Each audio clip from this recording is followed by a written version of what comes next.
vitendo, wakati ndio huu sasa. Tangu kuumbwa aliumbwa mwanadamu, mwanamume na mwanamke wakatawale kwa pamoja. Kubaguana wanadamu kwa jinsi yao, hiyo ni dhambi kwa Mungu wetu. Kubaguana wanadamu kwa jinsi yao, hiyo ni dhambi kwa Mungu wetu. Mwanamke akapate elimu bora, akaishi maisha safi katika uumbaji wa Mungu. Mwanamke akapate kurithi mali na uwezo wa kisheria wa kurithisha mali yake.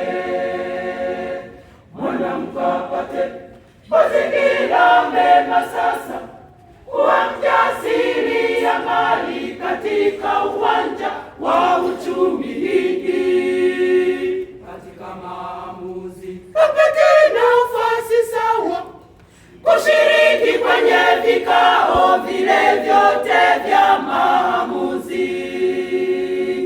Jamii isiyo na ubaguzi ndilo kusudi la Mungu tangu kuumbwa dunia.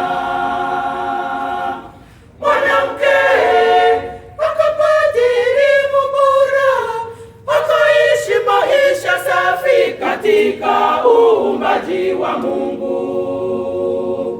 Mwanamke akapata kurithi mali na uwezo wa kisheria wa kurithisha mali yake.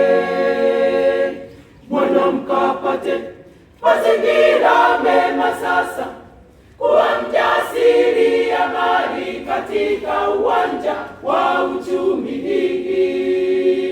Katika maamuzi apate nafasi sawa, kushiriki kwenye vikao vile vyote vya maamuzi. Muumbaji akaona na tazama, alivyoumba Mungu ni vyema na kupendeza. Muumbaji akaona na tazama, alivyoumba Mungu ni vyema na kupendeza. Ni usawa uwezeshwaji wa wanawake, tutekeleze kwa vitendo, wakati ndio huu sasa. Ni usawa uwezeshwaji wa wanawake, tutekeleze kwa vitendo, wakati ndio huu